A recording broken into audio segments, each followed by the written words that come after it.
with kids in fitness and music. Taxes are up on seniors, particularly those who saw the tax-free savings account cut back. We see small businesses being hit, Mr. Speaker, by payroll taxes that came in January. And Ottawa faces transit gridlock as well, Mr. Speaker. Slow infrastructure money moving from the Liberal government and a cut to a transit tax credit that means it now costs up to 15% more for them to take transit to work. Whether it's the GTA or whether it's Ottawa South or Ottawa West Nepean, Canadians are getting squeezed. Now, Mr. Speaker, we're seeing a resignation each week with the Liberal government, but on October 21st, Canadians can resign them all. L'honorable député d'Alfred Palan. Monsieur le Président, en ce mois de février, je tiens à vous parler des journées de la persévérance scolaire qui se sont déroulées du 11 au 15 février dernier. School perseverance is a demonstration that our kids are committed and determined to achieve their goals and nourish their dreams. It is this fire burning in their eyes that moves mountains and shapes the artisans of tomorrow. Les journées de la persévérance scolaire, c'est la célébration de la bataille durement gagnée, cours après cours, niveau après niveau et année après année. Surtout, ce sont les encouragements des enseignants, de la famille et des amis qui font une réelle différence. À tous les élèves, petits et grands, je tiens à dire bravo pour vos efforts quotidiens. Bravo pour votre courage et votre ténacité.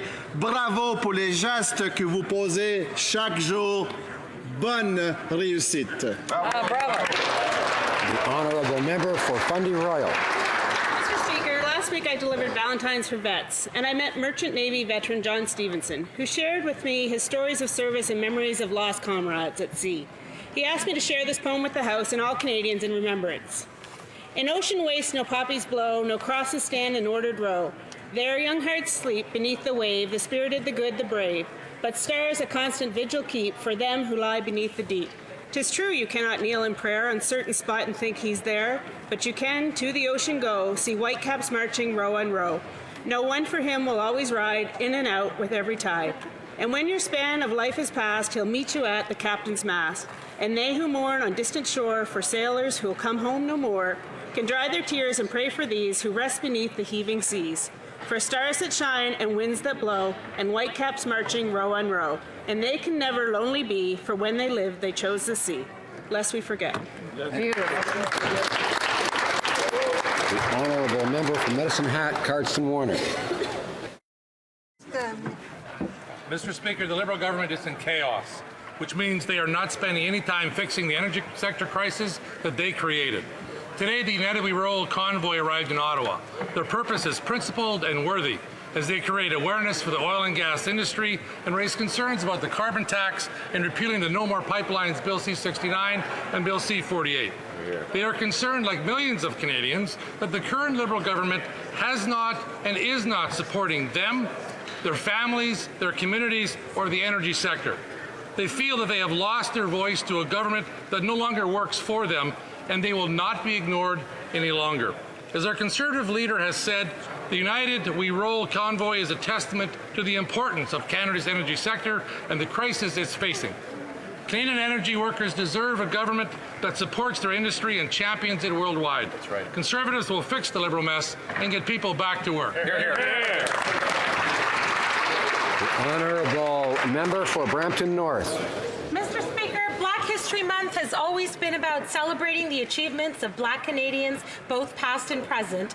This year's theme of Black Canadian youth, boundless, rooted, and proud, is the perfect opportunity for me to highlight a young girl in my riding of Brampton North, Malia Alstrom, who shows every sign of being a leader amongst the young Canadians of tomorrow. For 4 years running, Malia has sold hot chocolate in her driveway to support the Peel Regional Police's Toys for Tots program. She was just 6 years old when she started and has since raised close to $3,000. This money helps buy Christmas toys for children in my city who are most in need. Malia, thank you for your hard work and thank you for helping your fellow Bramptonians. I look forward to seeing you make a difference in our community and perhaps all across Canada. The member for Ottawa West Nepean. Mr. Speaker, Last week I hosted a town hall meeting in my riding with a panel of 7 people, all of whom are living with intellectual disabilities. I was impressed with Doolin, who told me, "Don't see my disability, see my ability." The message from the panelists was clear. We want to work, just give us a chance. Les personnes avec les déficiences intellectuelles affichent le taux de chômage le plus élevé du pays. Mais une fois de plus, c'est prouvé qu'avec du soutien, lorsqu'ils sont donnés un emploi salarié, ils vont réussir. The federal government needs to be a leader in this regard. Local organizations like OCAPTI and Live, Work, Play have long been supporting those with intellectual disabilities to find work in the private sector and the public service. I am pleased that with the support of the Treasury Board Secretariat and the Public Service Commission, Live, Work, Play has now facilitated the employment of 75 people with intellectual disabilities in 25 departments. We need more of these kinds of partnerships so we all see the ability. Thank you. The honourable member for Foothills. The Canadian dream represents an opportunity to build a brighter future for our kids. As a father of 3, I know how expensive it is to raise a family. Programs like the Children's Fitness Tax Credit were critical for us to be able to afford our kids volleyball, hockey, and dance. But a trust fund prime minister felt that as a young family, we were too rich to have those tax credits and took them away.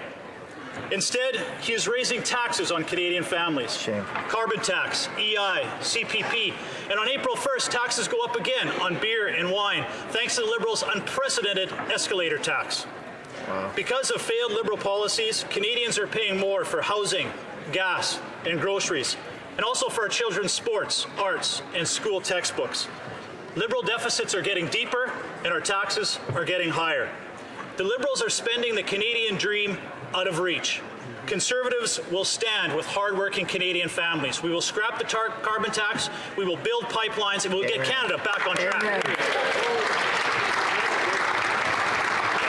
The honourable member for Halifax. Mr. Speaker, today my city of Halifax is in pain.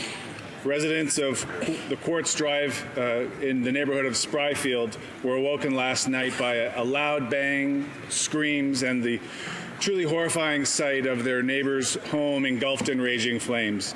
An update from the Halifax police tell us that while the parents remain in hospital, the lives of all 7 children from the same family have been lost. Further reporting from the harrowing scene tells us that the 9 refugees were from Syria who came to Canada, to Halifax in 2017 in search of a better life. I've spoken with Imam Abdallah Yusri of the Majid Mosque in Halifax, and I'm reassured that our city is coming together to support the survivors. The loss, however, is immense. Tonight I'm going home to our grieving community. It's still early, but in the days ahead, we will surround one another with love and support and strength in the wake of this profound tragedy. And I know that Halifax will rise to the occasion as it always has. Thank you, Mr. Speaker.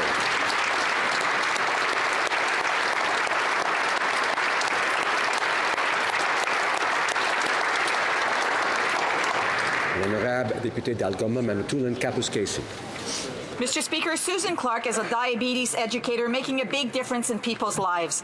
She noticed that people could easily find expert advice on education, nutrition, and stress management, but recognized the gap for those who needed to exercise. Inspired by studies that showed using something as simple as 2 cans of soup to exercise just 10 minutes a day was beneficial for health and fitness, Sue put together a program for her clients, calling it From Soup to Tomatoes. She knew any program had to be free, easily accessible, designed to address mobility issues, and above all, be led by a professional to ensure safety and avoid injuries. 13 years ago, classes started in Espanola. A few years later, the program began webcasting so people could exercise remotely at home and in group settings. Now, with a website and a YouTube channel, From Soup to Tomatoes is helping people, get this, around the world become healthier while saving healthcare dollars. Today, I thank Sue for her vision and encourage everyone to look for From Soup to Tomatoes online. Thank you, Mr. Speaker. The Honourable Member for Niagara Falls. Thank you, Mr. Speaker. I rise in the House today to bring attention to the questions raised by LavScam and if the rule of law in Canada has been compromised. Now, the Office of the Attorney General must remain autonomous and maintain its independence from political pressure. It is, in fact, the cornerstone of our democracy, and the member from Vancouver-Granville was very succinct on this point in her most recent public letter. One part that particularly resonated with me is the following. It is a pillar of our democracy that our system of justice be free from even the perception of political interference and uphold the highest levels of public confidence.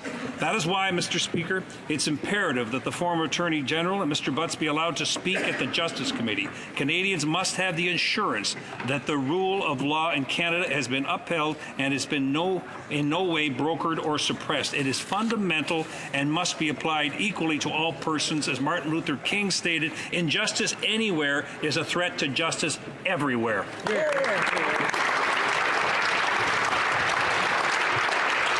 L'honorable député de Saint-Boniface-Saint-Vital. Depuis 2008, au Manitoba, le troisième lundi du mois de février est consacré à la mémoire de notre grand leader métis, Louis Riel. La journée Louis Riel nous permet de célébrer la vision de Riel d'une province où toutes les cultures seraient respectées. Il reconnaissait la place importante et égale de français et l'anglais au Manitoba. Pour donner conseil à son gouvernement provisoire, Riel a créé l'Assemblée législative de l'Assiniboia. Cette assemblée a jeté les bases de l'Assemblée législative du Manitoba actuelle. Sur 24 membres d'Assemblée élus, 12 représenteront la population francophone, 12 la population anglophone. De plus, 3/4 des membres étaient métis. Louis Riel a défendu avec courage et ténacité les droits des métis au Manitoba. Et c'est pour cela qu'on rend hommage à cette journée. Merci.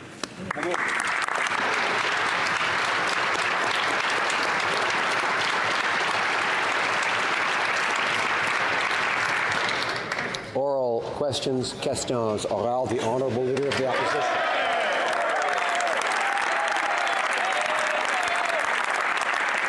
Monsieur le Président, hier, le secrétaire principal du Premier ministre a démissionné. Nous savons que c'est en raison du scandale de corruption qui touche le bureau du Premier ministre, mais le proche conseiller et confident prétend qu'il n'a rien fait de mal. Donc, si le secrétaire principal est innocent, pourquoi le Premier ministre a-t-il accepté sa démission? Le très honorable Premier ministre. J'ai accepté la démission de Gérald en tant que secrétaire principal. Gerald Butts s'est mis au service de ce gouvernement et de notre pays avec intégrité, avec des sages conseils, avec dévotion. Et je veux le remercier pour son service et son amitié continue. Monsieur Butts a toujours mis au plus haut plafond le respect pour nos institutions par les Canadiens et en fait le travail que nous sommes en train de faire. Et c'est pour ça qu'il a pris la décision de démissionner. Chef de l'opposition. Well, Mr. Speaker, if that's the case, then why did Mr. Butts resign? Yeah. The Prime Minister's story on this has changed multiple times since the scandal was first brought to light. And now we find out that the key strategist in the Liberal Prime Minister's office, the architect of the Liberal government policy, has resigned. But in so doing, he is pretending that he has done nothing wrong. So if the Prime Minister is so sure that these allegations are false, and if Mr. Butts did nothing wrong, then why did the Prime Minister accept his resignation? Right Honourable Prime Minister. Mr. Speaker, Gerald Butts has always believed in the confidence that Canadians must have in our institutions and indeed believe deeply in the work that this government needs to continue to do to deliver for Canadians from coast to coast to coast. That is why he made the decision to step down, to step away, because the work that this government is doing and indeed the confidence that Canadians must have in their institutions and the processes we have comes before all else. Order. The Honourable Leader of the Opposition. Well, Mr. Speaker, Canadians are losing confidence in this government because every single day the story changes. So now the explanation is that Gerald Butts was so good at his job that he just had to resign. It's scandal. but it's a continuation of a theme we've seen for days now. First, he tried to blame the former Attorney General. Then he tried to blame Scott Bryson. All the while, he was directing Liberals on the Justice Committee to block attempts at inviting key officials to testify. Do these sound like the actions of a man who has nothing to hide? The Right Honourable Prime Minister. As always and will always stand up for the institutions and the principles that underlie the strength of our democracy. We are unequivocal about that. That's why whether it's respecting the independence of members of parliamentary committees or making sure that we are allowing for the full scope of judicial independence, we will always defend the systems and the institutions that keep Canada safe and prosperous as a democracy. Order. The Honourable Leader of the Opposition.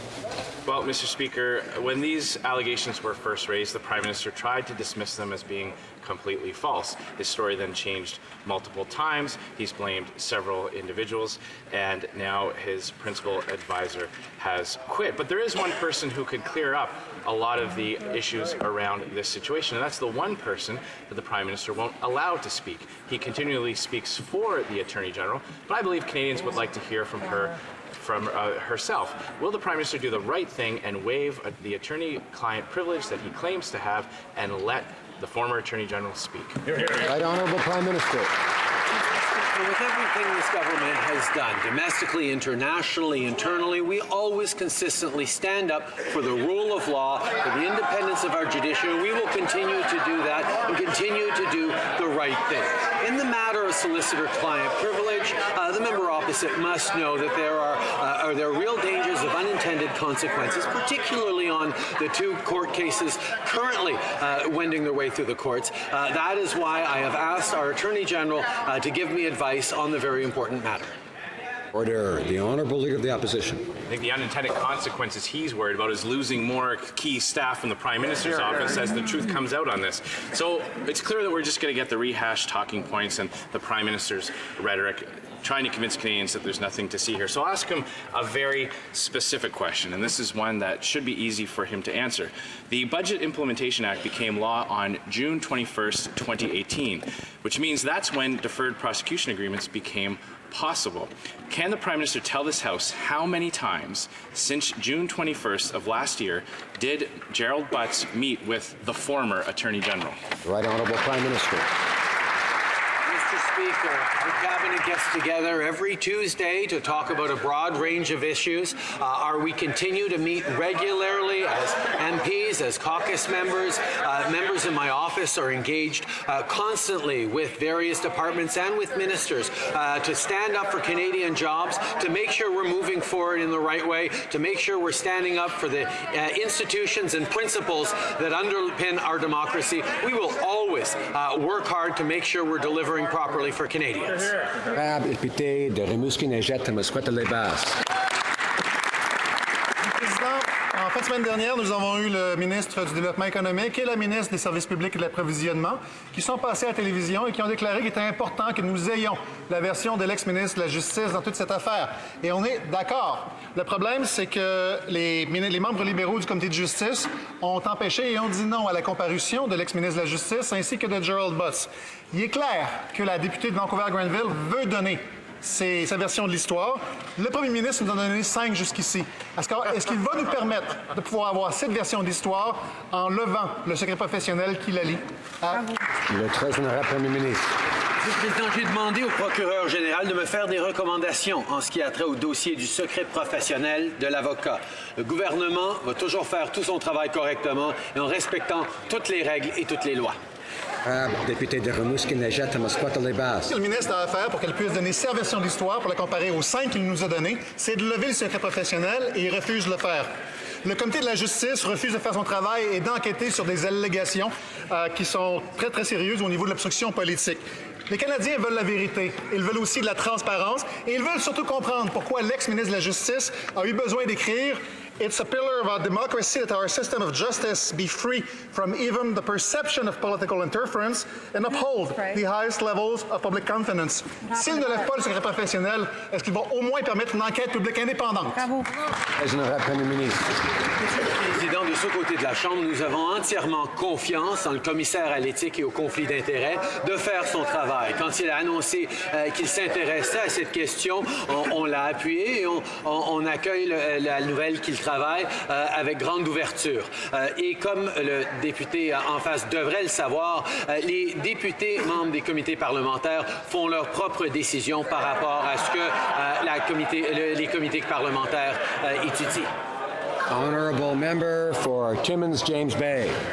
So Jerry Butts, the architect of Sunny Ways, has been packing under a storm of corruption. So it's up to this Prime Minister to come clean over allegations that his office attempted to strong-arm the Attorney General into taking a fall in one of the biggest corruption cases in memory. Now, this Prime Minister promised to do things differently, but the SNC scandal is corroding his credibility, so he needs to stop hiding. Will he waive solicitor-client privilege, and will he agree to an independent inquiry to restore the confidence of the Canadian people in him as Prime Minister? The Honourable Prime Minister. We have an Ethics and Conflict of Interest Commissioner to determine the reality in issues just like this. He is pursuing his investigation, and as I said from the very first day, we welcome that work. In the matter of solicitor-client privilege, it's obviously a matter we have to consider very carefully. There is a real risk of unintended consequences, particularly on the two court cases currently underway right now. But I have asked our Attorney General for advice on this matter. Honourable member for Timmins James Bay.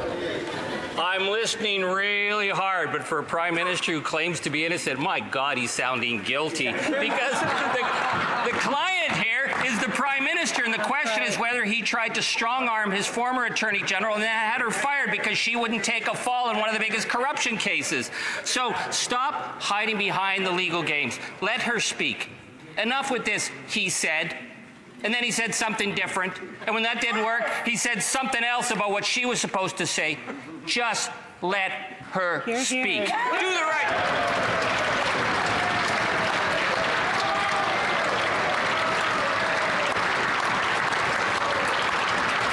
I remind the honourable member for Timmins James Bay of the rule, of course, that he's familiar with, that one must direct one's comments to the chair. The Right Honourable Prime Minister.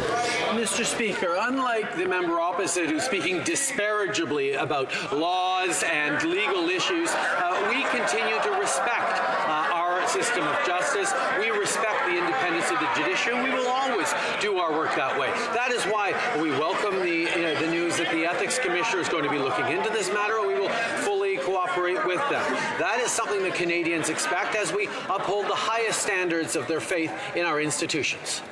Member for Milton. Mr. Speaker, what Canadians are asking very clearly and very simply is, why do we have to continuously hear the story from the Prime Minister's point of view as opposed to hearing it from the former Attorney General's point of view? Now, I know one could possibly say as an excuse that sometimes we perceive situations differently depending upon what gender we are, but this is the rule of law. And, Mr. Speaker, what Canadians want to hear specifically is, what does the former Attorney General have to say? Will the Prime Minister waive his solicitor-client privilege? Honourable Prime Minister, the Minister of Justice. Mr. Speaker, I can confirm that the Prime Minister has asked me for a legal opinion on the question of solicitor-client privilege. I am studying that issue, Mr. Speaker. Order. Order. I'm having trouble hearing the Honourable Minister of Justice. I know members want to hear both the question and the answer, so we'll have a little order. The Honourable Minister of Justice. Mr. Speaker, to continue, I am studying the issue and will provide my legal opinion in due course. It would be inappropriate for me, Mr. Speaker, to say anything more. Member for Milton. Order. Speaker, this Attorney General has already said many things about what he believes. The former Attorney General believes, thinks, or even did. So therefore, it should take him very simply not much time to determine whether or not she can go ahead and speak. But now that I have him on his feet, Mr. Speaker, I'm very curious. Last week, in a newspaper report, this Attorney General indicated that the matter regarding deferred remediation agreements and SNC-Lavalin was very much still alive and sitting on his desk. I'd like to ask the member, conveniently from Montreal, whether or not he has made a decision on the SNC-Lavalin issue. And the Honourable Minister of Justice. Mr. Speaker, I stated in that interview the law of Canada as it was passed and as is still the case, and it would be inappropriate for me to comment further. Honorable député de Richmond-Arthabasca. Alors. Monsieur le Président, la semaine dernière, démission de l'ex-ministre de la Justice. Hier, démission du conseiller principal du Premier ministre, qui était aussi drôlement son meilleur ami. Tout cela suite à des allégations graves de pression du cabinet du Premier ministre, des gens autour de lui, sur un dossier de fraude directement en lien avec la procureure générale du Canada. Les Canadiens veulent connaître la vérité. Il y a une seule personne qui peut nous la dire. Pourquoi le Premier ministre ne lève-t-il pas le secret professionnel de son ex-procureur général?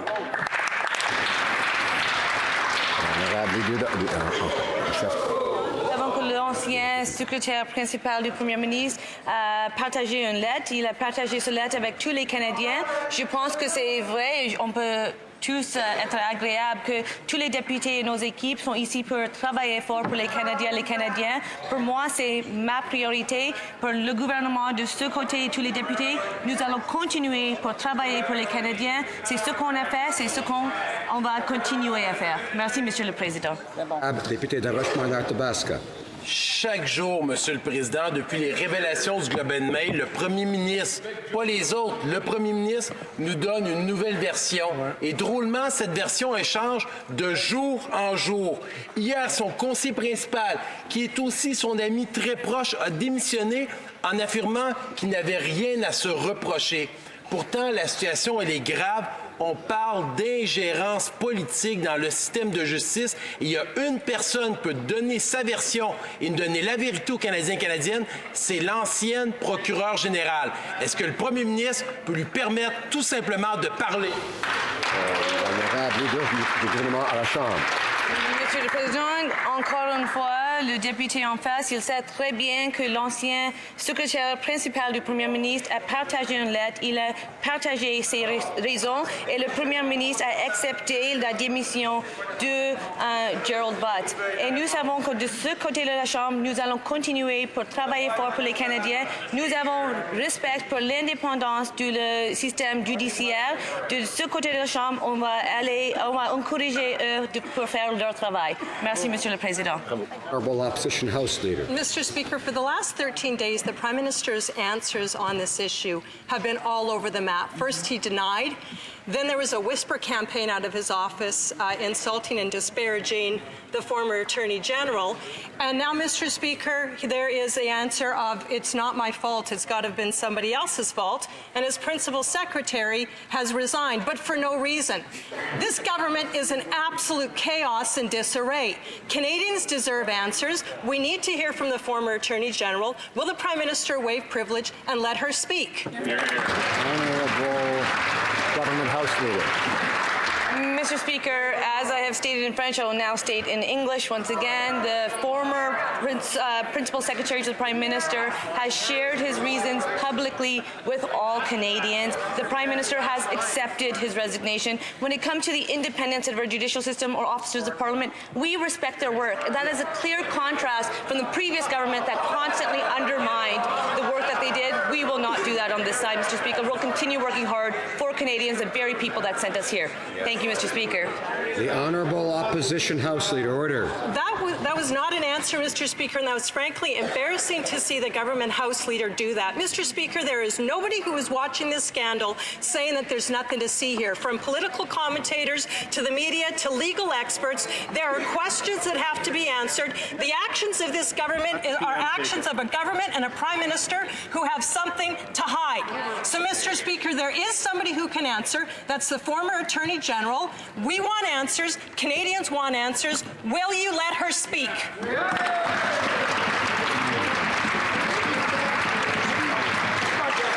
I remind the Honourable Opposition House Leader to direct her comments to the Chair. Order. The Honourable Government House Leader. Oh, sorry, the Honourable Minister of Justice, excuse me. The Prime Minister has asked me for advice, Mr. Speaker, on the question of solicitor-client privilege. I am studying the issue and will provide an answer in due course. It would be inappropriate for me, Mr. Speaker, to comment any further. The Honourable Member for Skeena-Bulkley Valley. I guess he's on the clock, Mr. Speaker. To the Prime Minister, some good advice. But the best thing about telling the truth is that it's easy to repeat because it doesn't change. But this Prime Minister treats the truth like his socks. He's got a different version for every day of the week. His most trusted advisor has resigned under a cloud of controversy and attempted to change the channel. The Prime Minister's office ran what many saw as a sexist and racist smear campaign against the former Attorney General. In my experience, powerful people don't quit their powerful jobs because they're innocent. So will Liberals finally work with us to get the answers that Canadians rightly deserve? Honourable Government House Leader. Mr. Speaker, I can state that I know that committee members have been having this conversation. We know that members from all sides have been having that conversation. I understand that a Liberal member will be putting forward a motion today at committee to have the access that members are asking for. We are the government that increased resources to committees so that they can do the important work they do. No differently, we respect the work of officers of Parliament. We respect the independence of the judicial system. We believe that they should do their important work rather than continue to speculate like that member chooses to do continuously. Thank you, Mr. Speaker. Member for Skeena-Bulkley Valley. Order. I remember when this story first broke. What did the Prime Minister say? It's entirely false. Well, Canadians just ain't buying what he's selling. The former Attorney General warned us in her letter, as she was being removed from that office, that the Attorney General must be free from political interference. Yeah. But for these Liberals, there's two sets of rules. One set of laws for the wealthy and the well-connected, and another set for everybody else. This Prime Minister promised to be different, to work for all Canadians, but people aren't buying their story. So will Liberals finally get on the right side of this scandal and join with us in getting to the bottom of this sordid affair? Honourable Minister of Justice. Mr. Speaker, we're confident that both the Ethics Committee investigation and the work that is being done by the Standing Committee will proceed independently and proceed as they should under our current parliamentary procedures. Mr. Speaker, I will fully cooperate with these processes, so will my colleagues, and it would be inappropriate for me to comment on the substance of the matter any further. Honorable député de Charlebourg, Haute-Saint-Charles. Monsieur le Président, Gérald Bott a démissionné et n'a donné aucune raison. À un moment donné, il a prétendu qu'il était innocent, mais les innocents ne démissionnent pas. Le Premier ministre autorisera-t-il M. Bott à comparaître devant le Comité de la justice pour qu'on puisse connaître les véritables raisons de sa démission? Monsieur le Président, nous savons que l'ancien secrétaire principal du Premier ministre a partagé ses raisons parce qu'il a demandé pour être démissionné et le Premier ministre a accepté ce qu'il a demandé. Le travail du comité est indépendant de ce chambre ici. Ils vont faire leur travail et j'encourage le comité de continuer à faire ce travail. Merci, Monsieur le Président. Député de Charlebourg, Haute-Saint-Charles. Monsieur le Président, quand M. Bott est parti hier, il a nié catégoriquement les allégations contre lui d'ingérence politique sur le système de justice. Là, maintenant, il est important de savoir si l'ancienne procureure de la justice témoigne au comité. Ça prend également la version de M. Bott. Parce qu'on ne peut pas s'en aller comme ça et en disant qu'il n'y en a pas de problème. On veut avoir la vérité, les Canadiens veulent la vérité. Est-ce que le Premier ministre va autoriser Gérald Bott à venir au comité de la justice, oui ou non? Honorable ministre de Justice. Monsieur le Président, comme je viens de dire en anglais, nous sommes convaincus que les deux processus, soit devant le commissaire d'éthique, soit devant le comité permanent de la justice, sont des processus indépendants, menés avec des standards très élevés. Donc, le comité est indépendant et moi, ce sera inapproprié pour moi de donner aucun commentaire là-dessus. honourable member for St. Albert, Edmonton. Mr. Speaker, last week Liberals on the Justice Committee did the PMO's bidding by voting against calling key witnesses, including Gerald Butts, the Prime Minister's top political advisor, as well as the former Attorney General. Allegations that the former Attorney General was pressed by officials in the PMO to interfere in a criminal prosecution are as serious as they get. So, will the Prime Minister stop the cover-up and allow Butts and the former Attorney General to come to committee and waive any purported solicitor-client privilege involving the former Attorney General? The Honourable Minister of Justice. Mr. Speaker, once again, there are two processes ongoing, both of which are independent. First is with the Ethics Commissioner. The second is the Standing Committee on Justice. They're independent committees. I will cooperate fully with these investigations, as will my colleagues, and it would be inappropriate for me to comment any further. The honourable member for St. Albert, Edmonton. Attorney General Michael Bryant stated that allegations involving top PMO officials, including Gerald Butts, are, quote, the kind of allegations that can lead to criminal investigations, unquote. Canadians deserve answers, not a PMO-driven cover-up. So once again, will the Prime Minister stop the cover-up and allow Butts and the former Attorney General the opportunity to speak so Canadians can get the answers that they deserve, yes or no? The Honourable Minister of Justice. Mr. Speaker, on this side of the House, we are confident in our government institutions. We're confident in the work of the Ethics Commissioner. We're confident in the work of the Standing Committee on Justice. Honorable député de Berthier-Masquinongé. Monsieur le Président, les Canadiens veulent un premier ministre qui s'efforce à améliorer leur qualité de vie et non un premier ministre qui conclut des ententes en coulisses avec les multinationales. Maintenant, c'est clair. Quand Bay Street demande de l'aide, mais les libéraux, eux, ils sautent et agissent rapidement. Mais quand les Canadiens et les Canadiens ont besoin d'aide, ils les font attendre. Les gens méritent un gouvernement transparent et honnête qui vont battre pour eux. Pourquoi les libéraux préfèrent donner carte blanche aux plus riches au lieu de travailler pour améliorer la qualité de vie des Canadiens et les Canadiennes à travers le pays? L'honorable leader du gouvernement à la Chambre. Monsieur le Président, comme j'ai dit avant, je pense que tous les députés sont ici pour travailler fort pour les Canadiens. C'est exactement notre priorité comme gouvernement. Nous allons continuer à faire les investissements pour que les Canadiens et les Canadiennes puissent réussir. C'est exactement pourquoi on a mis en place les programmes comme l'allocation pour les familles avec les enfants. Et nous pouvons voir qu'on voit les réussites, les résultats qui fonctionnent pour les Canadiens. Merci, Monsieur le Président. Honourable member for Victoria. We spent the day, Mr. Speaker, urging the Prime Minister to waive any solicitor-client privilege that may exist here and allow the former Attorney General to speak to troubling allegations of alleged political interference. Within the hour, the Justice Committee will meet to discuss witnesses. The Liberal members on that committee will have the chance to do the right thing. Now, Canadians deserve answers. Does the Prime Minister not agree that the Justice Committee, at a minimum, must hear from those at the centre of the story, the officials in the Prime Minister's office, Mr. Bouchard, Mr. Butts, and others, as well as the former Attorney General? Honourable Minister of Justice.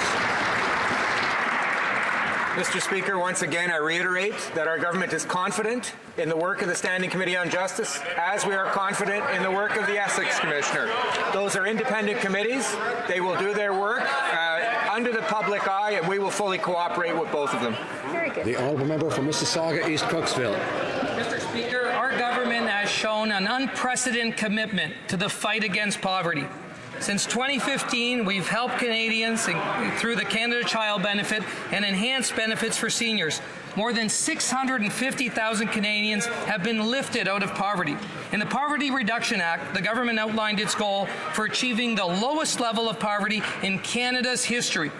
Could the Minister of Families, Children and Social Development tell this House what further actions we will be taking to meet this ambitious target? Honourable Minister. Thank you, Mr. Speaker. I would like like to thank first the member for Mississauga East Cooksville for his hard work on behalf of his constituents.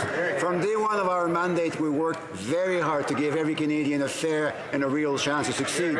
And that's why in July 2016, we introduced the historic Canada Child Benefit, which every month is lifting out of poverty 300,000 children. That's why in a few weeks from now, we'll introduce the new Canada Workers Benefit, which is going to lift out of poverty 75,000 lower wage workers. And that's why next year, we'll be introducing the new Canada Housing Benefit, giving 300,000 families. Honourable member for Carleton. Michael Bryant is the former Ontario Liberal Attorney General. And he said this: a lot of police officers have laid a lot of obstruction of justice charges on a lot of ordinary Canadians with a lot less evidence than this. Can the Prime Minister confirm if any member of his office, past or present, or any member of his cabinet have been contacted by the RCMP with relation to this matter? The Honourable Government House Leader. Mr. Speaker, as I have stated time and time again, we on this side respect the independence of the RCMP. We respect the independence of officers of Parliament. The RCMP will do their work. We will not comment on that situation. Thank you, Mr. Speaker. Honourable order. The Honourable member for Carleton. The RCMP will do their work, and she will not comment on that situation. That's an interesting answer, because the Prime Minister's top advisor of decades long resigned suddenly and inexplicably yesterday, and interestingly, before anyone on this side had even asked for such a resignation, which raises the question of whether or not there's something more that we don't yet know about. So can the Prime Minister tell us if any member of his staff has been contacted by the RCMP on this matter? Honourable Government House Leader. Mr. Speaker, when it comes to the Prime Minister's former Principal Secretary, he has put out a public letter. He has shared it with all Canadians. He has given his reasons.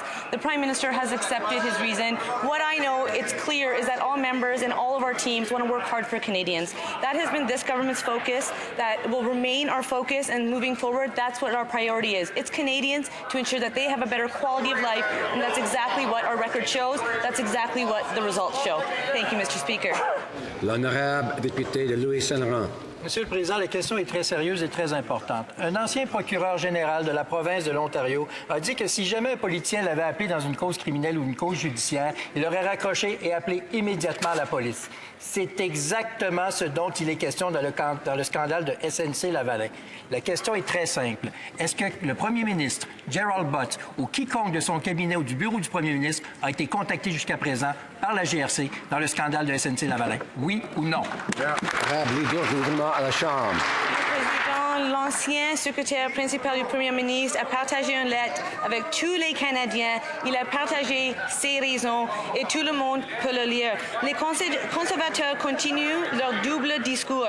En français, ils disent qu'ils prétendent de n'avoir aucune intention de nuire aux employés de SNC-Lavalin, comme l'a dit le député de Sharpsburg-Haute-Saint-Charles. Mais en anglais, c'est tout à fait différent. Les députés, comme celui-ci de Carleton, veulent mettre fin à cette entreprise et on ne le cache pas. Merci, Monsieur le Président.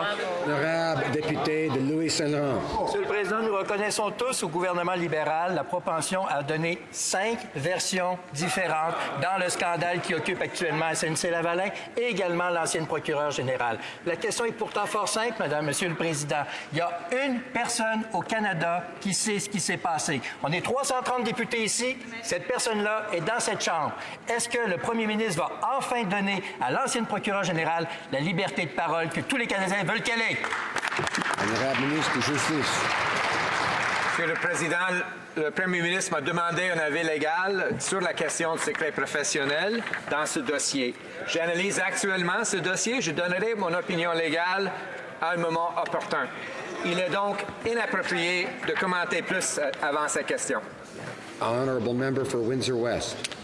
When General Motors announced the closure of the Oshawa plant, thousands of workers and their families were left twisting in the wind. this Prime Minister is siding with GM's corporate greed and not on the side of the Canadians when he's all talk and no action.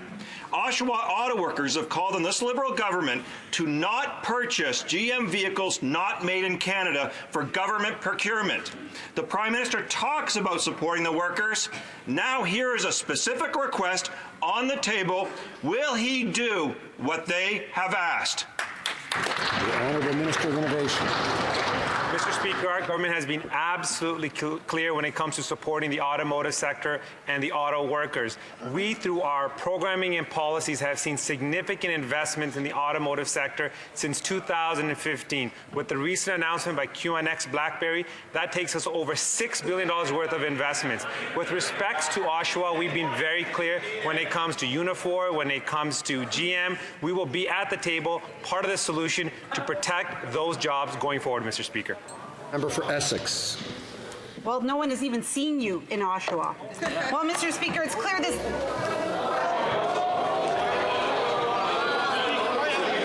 I guess it's been a while since I've been in Oshawa. Order. I remind the Honourable Member for Essex to direct the comments to the Chair. No one has even seen a Liberal in Oshawa, Mr. Speaker.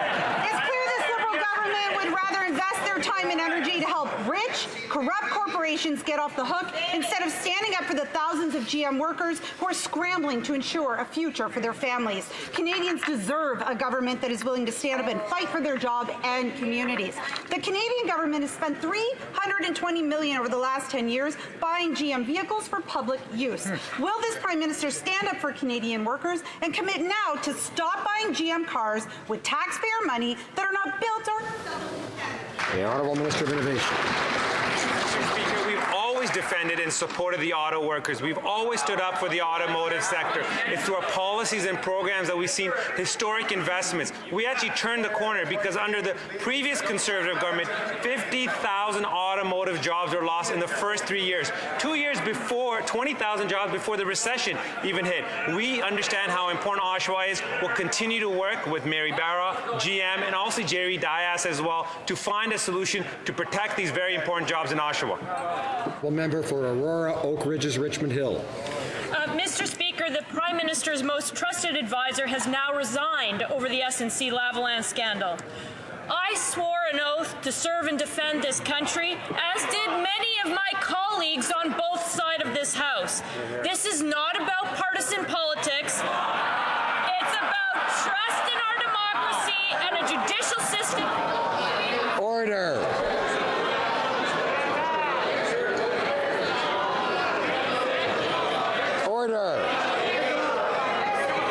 Order, we need to hear the question. Order. The Honourable Member for Aurora, Oak Ridges, Richmond Hill. Order. Well, thank you, Mr. Speaker, and luckily on this side of the House I have the opportunity to speak.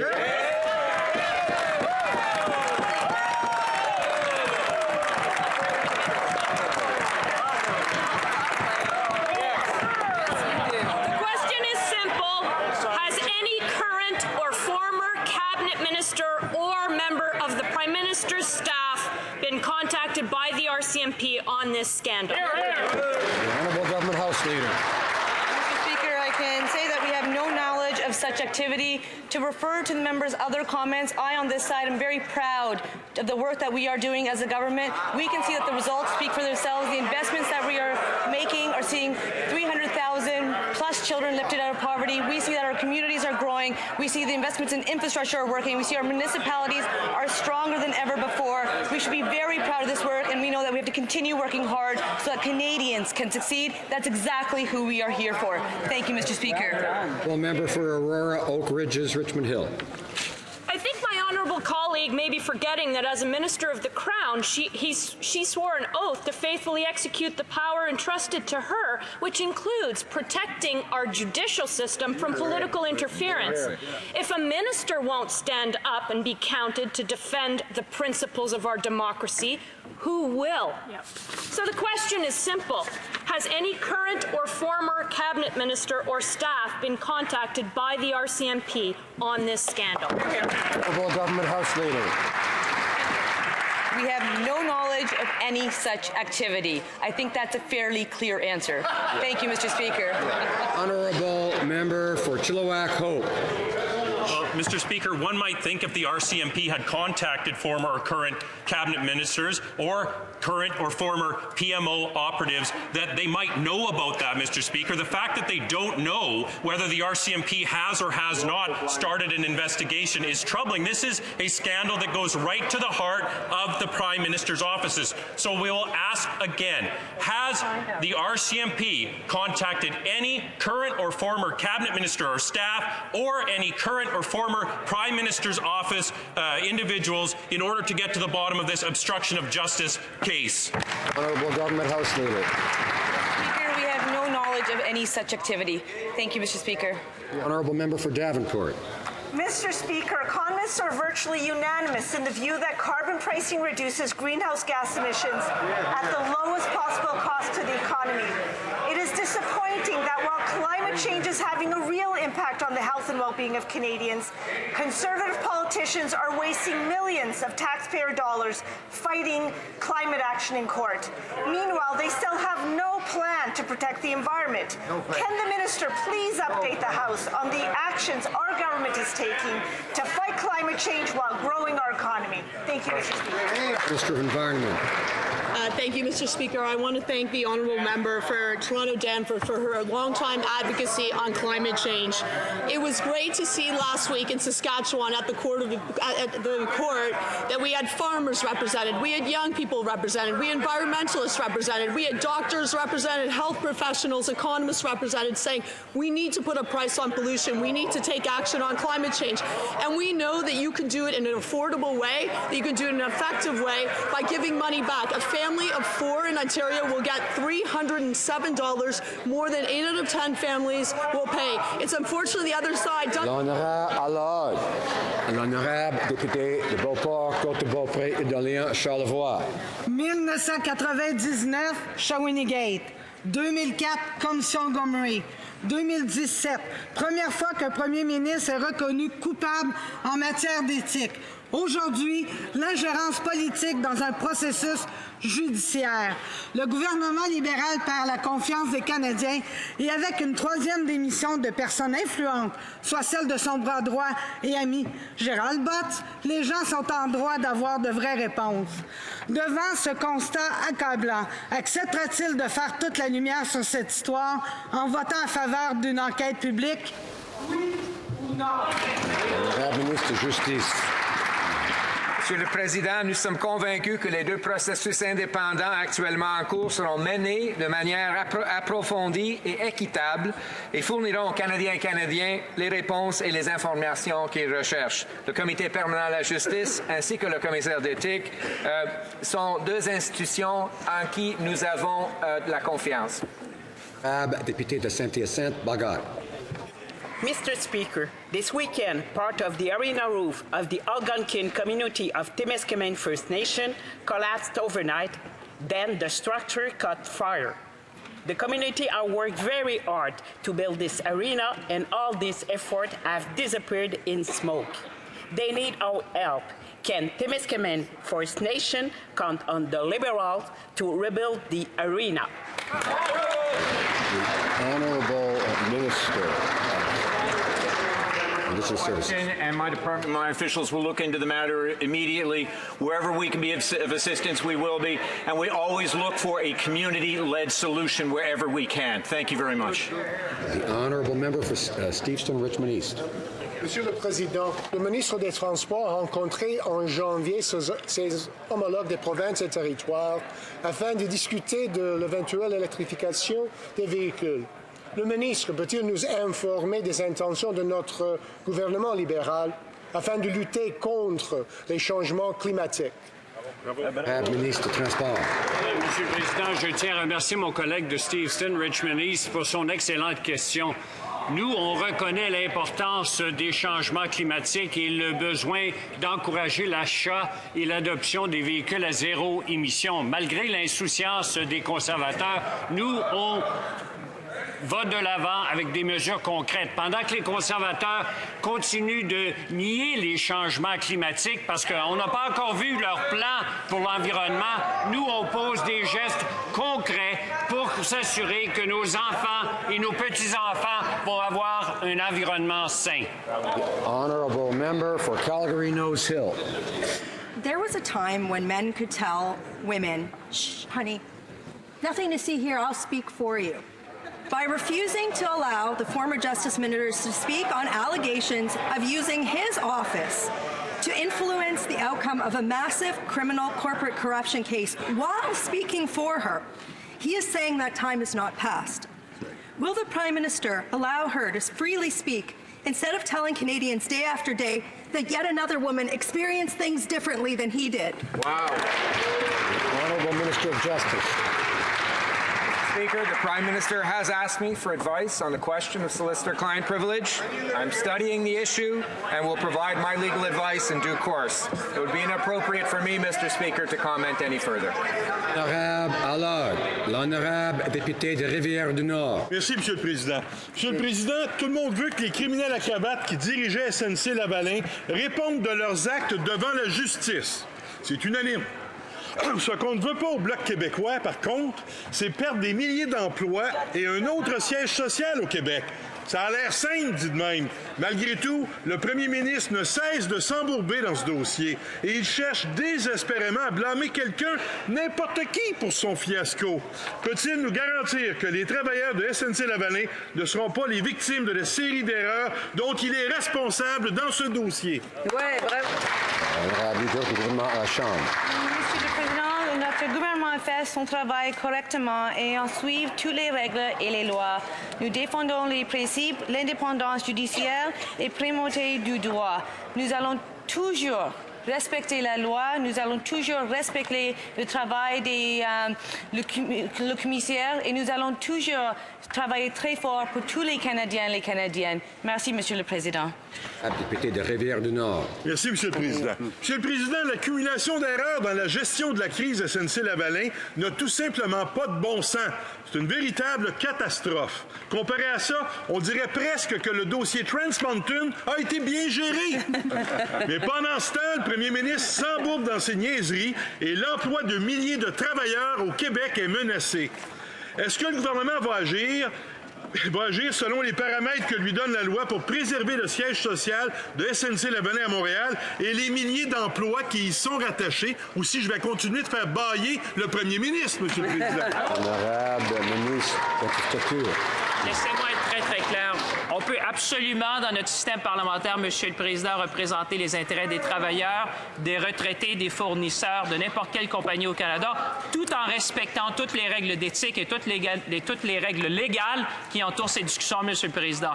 Nous allons toujours continuer de défendre les travailleurs, nous allons toujours défendre la primauté du droit au Canada et nous allons toujours respecter les règles d'éthique qui entourent les discussions, Monsieur le Président. The honourable member for Nunavut.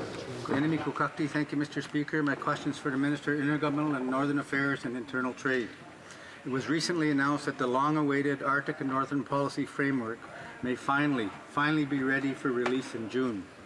Past actions by this government affecting Indigenous people, like the Indigenous Languages Act, the Draft Indigenous Child Welfare Act, have been more showpiece than substance, more buzzwords than actual impact. Will the Minister assure this House that this new policy framework will actually have the teeth to effect meaningful change? Thank you, Mr. Speaker. The Honourable Parliamentary Secretary to the Minister of Intergovernmental Affairs and Northern Affairs. Mr. Speaker, and I thank my colleague from Nunavut for his question. And I also say that this is a question that is very important to many Arctic and Northern people in our country.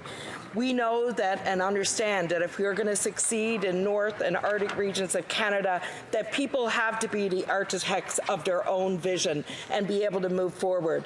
As the Government of Canada, we are working in partnership with territories, provinces and Indigenous Indigenous governments to do just that. We are co-developing a policy that will lead to a strong economic and tremendous growth in the Arctic and Northern regions.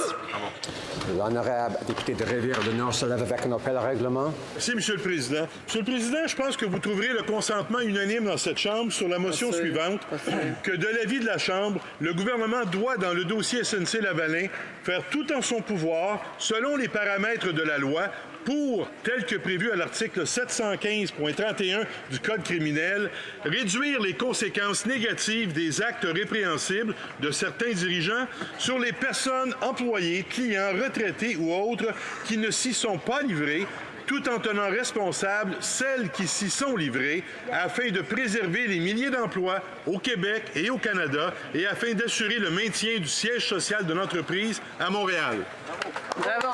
L'honorable député a-t-il un consentement unanime de la Chambre afin de proposer cette motion? Non, il n'y a pas de consentement unanime. L'honorable député d'Hochelaga se lève avec un appel au règlement. Oui, Monsieur le Président. Il y a eu des discussions entre les partis et si vous le demandez, vous constaterez qu'il y a consentement pour l'adoption de la motion suivante. Qu'à la conclusion du débat d'aujourd'hui sur la motion de l'opposition au nom du député de Timmins James Bay, toute question nécessaire pour disposer de la motion soit réputée mise aux voix et qu'un vote par appel nominal soit réputé demandé et différé jusqu'au mercredi 20 février 2019 à la fin de la période prévue pour les questions orales. Merci, Monsieur le Président.